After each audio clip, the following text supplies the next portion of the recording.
ওরে পড়বে কোরআন মৃত্যু কালে, ঠিক কিনা? ওরে একটি ছেলে হাফেজ হলে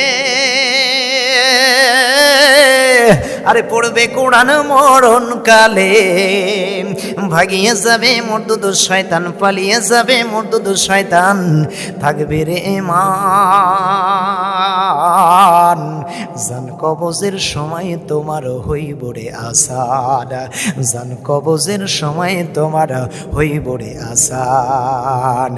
কোরআন শিখাও ছেলে মেয়েদের ও হে মুসলমান, জান কবজের সময় তোমার হইবে রে আসান। চিল্লায় বলেন কথাটা ঠিক কিনা?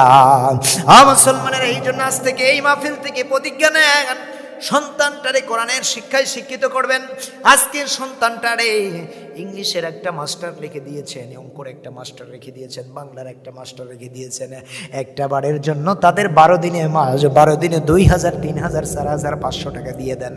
কিন্তু যেই মানুষটা ঘন্টার পর ঘন্টা এসে যেই হুজুরটা কোরআন পড়ায়, একটা বারের জন্য হুজুরটার মূল্য দেন না।